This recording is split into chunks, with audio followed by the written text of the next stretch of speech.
Hi, it's me, Ro, author of Speaking from Spirit.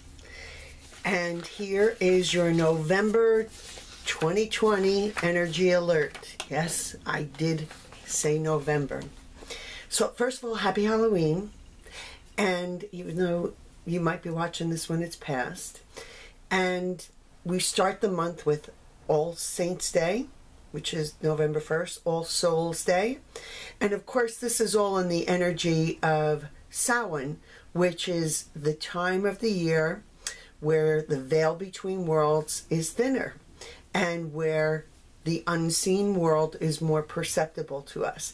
Not just our loved ones, not just earthbound spirits, but also our guides and our angels and our teachers, our ascended masters. And boy, are they here to help us and guide us as this earth consciousness goes through such a major transformational change. Now, November is a 6 month in a 4 global year. So the 6 resonates with relationships, responsibilities, family, love, the home, beautification of everything, romance, and really bringing beauty into our lives. The 4 represents safety, support, structure, building the foundations for our future, going back to our past and looking at where we come from so we understand where we're at and what influences us and where we want to go to next. The 4 also has a lot to do with the ancestral patterns or the ancestors.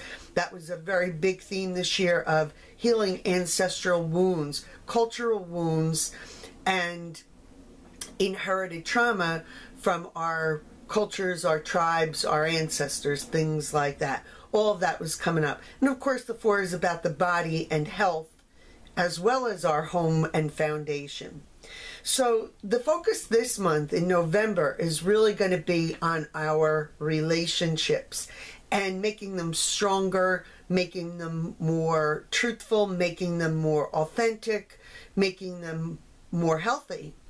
And so whatever is a fault line in our relationships is going to be obvious or right on the surface. And either our relationships are going to strengthen, or maybe some of them are even going to go. Maybe they don't belong anymore. We come out of the Mars retrograde on November 3rd, right on Election Day. And you know how Mercury rolls, transportation, communication, travel, technology glitches. So prepare for all of that. Don't get triggered by it, but be ready and go with the flow of that. Mars goes direct on November 14th. Now, of course, there are integration, kind of like digestion phases of these that we'll continue with through November. But basically, the Mars was asking us, where's our power? Who do we give it to? And more importantly, how do we get it back, stand in, and own our personal power? And I'm not talking power over, because that doesn't last all that much. That's an egoic thing. I'm talking the power within us. Where do we find our power? Where do we feel empowered? Mercury was asking us, especially in regards to relationship, where we come from and what lies do we tell ourselves in our relationships. So whether our relationships to another person, our relationship to ourself, our relationship to our own mind, or our relationship to our work, our food, our money, things like that. Where do we tell ourselves lies? Because we all do. And where do we need an upgrade in that? Or where is there dysfunction that needs to be fixed? Where do we need to look at things that are dysfunctional in our shadows, meaning our subconscious, that are affecting how we relate to other people, to ourselves, to things? So that was October, and we'll be finishing up in November with that. But November really about relationship and those 2 influences, how they're affecting our relationships. Now, of course, the 4 is about the body. And the body is also about,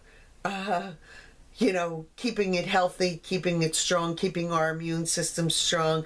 The outside world is never going to be able to answer that. That's like kind of giving our power away. We always have to look inward to our intuition. What do I need to do to keep my body healthy, strong? What are my dysfunctional relationships with my body? How do I upgrade that? Where do I own my power here? The 4 also represents, again, ancestral things. So we look at how our ancestral patterns, wounds, history, biology affects us, and how we can change those patterns or heal those patterns. The 6 also is about beauty. So we're going to want to, and the 4 is about home. So we're going to want to be in our home more, decorating, making it beautiful, as if we haven't done that enough. But it might be a time where you look to maybe even upgrade your home, maybe buy a different kind of home that is more suited to you now at this time of your life, or even a second home, because that 4 with the home is a big theme this year. The 6 right now is going to be, I want to be in a place where I feel it's reflective of me and where I feel the beauty of it, where I feel the sanctuary of it. The 6th month is also going to be a month to spend more time with family. Interesting, right? Because we got restrictions. So we're going to have to find creative ways to do that. And also to have this very quality, fun, joyful time with our families. I do feel that November is going to be a traditional month, like pre-winter, fall energy of hunting and gathering, meaning in our modern day age, kind of prepping, stockpiling, storing, getting ready for what in the ancient times was like the winter, where we'd be hibernating and not able to go out. Now, I'm not looking too into that of why I'm feeling that feeling, but I am. So I'm just saying, it's going to be where maybe you stock up on things, where you feel like you want to hunker down a bit, where the approaching darkness of the winter solstice makes us want to pull in and be in more, which will definitely be more of December, more reflection time. But November is going to be where we kind of prepare for that hunkering down. So overall, November, a fun month. It's a great month to start a romance, if that's what you're looking to do, or deepen your romance, maybe a little overnight getaway or something. It is a great time to reevaluate our relationships and our balance in them. Like, do I give myself away here? Do I come from my craziness here? Am I codependent here? Am I silencing myself here? Am I ignoring things here? Am I in denial? Those things are going to be evident or more obvious to us. And with that, we can address them. But it is also going to be a month of beauty. So where we focus a little bit on beautifying our surroundings and maybe even ourselves a little bit. So with that, I did pull some cards. So being that it was All Saints Day on the 1st, I picked from the Doreen Virtue Saints and Angels card. And I actually got a saint I didn't really know about. And her name is Saint Agnes of Rome, and she says, don't compromise. Don't compromise. So this is the message this month. You are asked to take a stand in favor of your truth and self-esteem. You don't need to compromise to get what you want, and you can live by the truth of your beliefs. Saint Agnes is your guide and role model in this aspect. She shows that in love, relationships, as well as career, home, health, and other life areas, you mustn't compromise your values. Again, that's a real 6th theme, right? Where's my balance in my relationship? Where are my values? Do I have to give them up in this relationship, or can I find a balance or compromise? Well, Saint Agnes here is saying we stand in our truth, and our relationships will have to kind of adjust to that. If you're in a difficult situation, try to negotiate a better solution with the people involved. For instance, if you're in a romantic relationship that is unsatisfactory, tell your partner honest feelings. Saint Agnes and your angels will help you speak truthfully and with love so that your partner can really hear you. Okay, did I not say this month is all about relationships and about the fault lines in them and either building them stronger or letting them go? Okay, right here. Saint Agnes was uncompromising in standing in her beliefs. Although she was tortured and threatened with death, well, what saint wasn't, right? She wouldn't renounce her faith. Legend also says that Saint Agnes rejected would-be suitors, like powerful Roman dignitaries, because she was determined to keep her chastity. Several men tried to assault her, but they were struck blind before they could harm her. Okay, angel protection. Saint Agnes died bravely for her faith at a young age. She's a patron saint of engaged couples, and she assists those who wish to find the most suitable marital partner. Again, 6 month, great for romance. Now we know, we call on Saint Agnes. Bring them in, bring the right suitors in. All right, I love it. I love when my cards align with the message that I received as well. All right, so the next one I pulled from is the Alana Fairchild deck of Isis, the Isis Oracle cards. Now, I just want to tell you a little bit about Isis. So, she is a Egyptian moon goddess who embodies femininity, motherhood, magic, healing, and power. She is also considered the goddess of resurrection, and because she resurrected her dead husband. So you call on Isis when you need feminine strength, your own inner power, your beauty, again, all these things I talk about, your joy, and most of all, your self-esteem, which I would reframe as soul esteem. Because soul esteem is more everlasting than self-esteem. That's based on something you did. Soul esteem is, I just am divine and perfect because I am, not because anything I did. So anyway, the card that I pulled for her, now, interesting, her with the resurrection, is this is the month of Scorpio that Mercury was retrograding backwards in Scorpio and Libra, and it was all about resurrection or regeneration or something dying so something can be reborn. So I pulled the card Serpent of the Fire. This is her. Cute, right? Serpent of the Fire. Isis, priestess of the Serpent Sisterhood and queen of the Serpent Fire, guides you through transformation now as your energy field grows stronger and old energies are burned away in the process of your growth. Trust that you are growing and are more capable than you have been previously.